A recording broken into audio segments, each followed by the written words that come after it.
ସଲିଳ ପ୍ରଧାନ ତୁ ଆଳି ଥାନାର ଆଇଆଇସି ଅଛୁ। ଆଇଆଇସି ଗୋଚାଲାଣ କରୁଛୁ, ଗୋମାଂସ ବେପାର କରୁଛୁ, କଲିକତା ଆନ୍ଧ୍ରା ଗାଡ଼ିକି ଖସେଇ ଦେଉଛୁ। ଗୋଟେ ଗାଡ଼ି ତୁ ଲକ୍ଷେ ଟଙ୍କା ନେଉଛୁ, ଲକ୍ଷେ ଟଙ୍କା।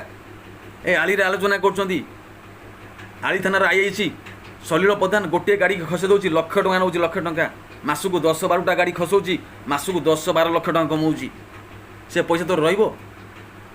ଆମ ଗୋମାତାକୁ ତୁ ବେପାର କରିଦେଉଛୁ, ସେ ପଇସା ତୋର ରହିବ? କଂସେଇଖାନାକୁ ପଠାଇ ଦେଉଛୁ। ଆରେ ସେଇ ଗୋମାତାକୁ ଯାଇ ଘରେ ତୁ ପୂଜା କରୁଛୁ। ତୁ ଏଠି ଆସି ଅଫିସରେ ଆସି ଥାନାରେ ଆସିକି ରାତିରେ ଚାଲାଣ କରିଦେଉଛୁ, ଗୋରୁ ଚାଲାଣ କରିଦେଉଛୁ, ଗୋମାଂସ ବେପାର କରିଦେଉଛୁ, ପଇସା କମାଉଛୁ। ସେ ପଇସା ତୋର ରହିବ? ମାସକୁ 10-12 ଲକ୍ଷ ଟଙ୍କା କମାଉଛୁ। ସେ ସୁବାଶୀ ଯେଉଁ ଗାଡ଼ିକି ଧରେଇଥିଲା, ସେ ସାମ୍ବାଦିକ ଭାଇ ଯେଉଁ ଗାଡ଼ିକି ଧରେଇଥିଲା, ତାକୁ ବି ତୁ ଖଲାସ କରିଦେଲୁ, ତାକୁ ବି ଖଲାସ କରିଦେଲୁ, ତାକୁ ବି ଚାଲାଣ କରିଦେଲୁ। ତ ପଇସା ପତ୍ର ଏତେ ଲୋଭ? ଦରମା ନେଉନୁ କିରେ? ଗଭର୍ଣ୍ଣମେଣ୍ଟ ତୁ ଦରମା ନେଉନୁ କିରେ? ତତେ ଗଭର୍ଣ୍ଣମେଣ୍ଟ ଟଙ୍କା ଦେଉନି କିରେ? ତୁ ଗାଡ଼ି ଖସେଇ ଦେଉଛୁ। ତ ସେ ଭଦ୍ର କଥା ମୋତେ ଭଲ ଲାଗୁନି। ତୁ ଗୋଟେ ଅଭଦ୍ରଟା। ଆମ ଗୋମାତାକୁ ତୁ କାଟିକି ବିକେଇ ଦେବୁ, ଆମ ମାଆକୁ ତୁ ବିକେଇ ଦେବୁ। ତୋ ସହିତ ଭଦ୍ର ମୁଁ କଥା ହେବି? ତତେ ଆଜ୍ଞା ଆପଣ କହିବି? ଆମ ମାଆକୁ ତୁ ବିକେଇ ଦେବୁ, କାଟିକି ବିକେଇ ଦେବୁ। ପଇସା କମାଉଛୁ ଲକ୍ଷେ ଟଙ୍କା, ଲକ୍ଷେ ଟଙ୍କା କମାଉଛୁ। ମାସକୁ 12 ଲକ୍ଷ ଟଙ୍କା ମାସକୁ କମାଉଛୁ। 12ଟା ଗାଡ଼ି ଛଡ଼େଇ ଦେଉଛୁ ତୁ।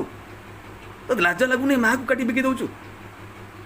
ସେ ଗାଡ଼ିକି ଥାନା ଭିତରେ ସେ ଗାଡ଼ି ଥିଲା, ତ ସୁବାଶୀ ଧରେଇଥିଲା, ତାକୁ ବି ତୁ ସେ ପିଲାଙ୍କୁ ତୁ ବାଡ଼େଇଲୁ ରାତିରେ, ନା ଛାତିରେ ଗୋଇଠା ମାଇଲୁ, ପେଟରେ ଗୋଇଠା ମାଇଲୁ।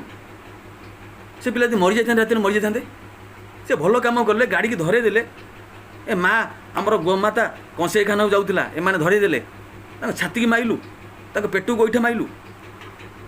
ତୁ ପଇସା ପତ୍ର ଏତେ ଲୋଭ? ଓ ତୋର ବାଧା ସୃଷ୍ଟି ହେଲା, ତୁ ପଇସା ଇନକମ୍ରେ ବାଧା ସୃଷ୍ଟି କଲେ ଏମାନେ। ଏ ଦୁଇଟା ପିଲା ତୋର ବାଧା ସୃଷ୍ଟି କଲେ। ତୋତେ ଲଜ୍ଜା ଲାଗୁନି? ମାଆକୁ ବିକୁଛୁ, ମାଆକୁ କଂସେଇଖାନାକୁ ପଠାଇ ଦେଉଛୁ, ପଇସା କମାଉଛୁ ଲକ୍ଷେ ଟଙ୍କା, 12 ଲକ୍ଷ ଟଙ୍କା ମାସକୁ କମାଉଛୁ। ସେ ପଇସା ତ ରହିବ? ଗୋଟେ ବଥରେ ତ ପଇସା ଚାଲିଯିବ। ମୁଁ ମୁଖ୍ୟମନ୍ତ୍ରୀ ଅନୁରୋଧ କରୁଛି, ଏଭଳିଆ କଳଙ୍କିତ ପୋଲିସ ବାଲାକୁ, ଯେ ଖାକି ବର୍ଦ୍ଦିକି ଯେ ସମ୍ମାନ ଦେଇ ଜାଣିନାହିଁ, ଯେ ଆମ ମାଆକୁ ବିକି ଦେଉଛି, ଏ ସଲିଲ ପ୍ରଧାନକୁ ଯଥାଶୀଘ୍ର ଚାକିରିରୁ ନିଲମ୍ବିତ କରନ୍ତୁ। ଅନୁଗୁଳ ତ ଘର ଅନୁଗୁଳ, ତ ଅନୁଗୁଳବାସୀ ଅନୁଗୁଳରେ ତତେ ବାହା କରୁଥିବେ, ତୋ କାର୍ଯ୍ୟ ଦେଖି ଅନୁଗୁଳରେ ବାହା କରୁଥିବେ। ସଲିଲ ପ୍ରଧାନ ଘର ଅନୁଗୁଳ, ତ ଅନୁଗୁଳର ଲୋକ ଦେଖି ବାହା କରୁଥିବେ। ତୁ ହିନ୍ଦୁ ଜାତି ପାଇଁ କଳଙ୍କ, ତୁ ହିନ୍ଦୁ ଜାତି ପାଇଁ କଳଙ୍କ। ତୁ ଗୋଟେ ପାକିସ୍ତାନୀଟା।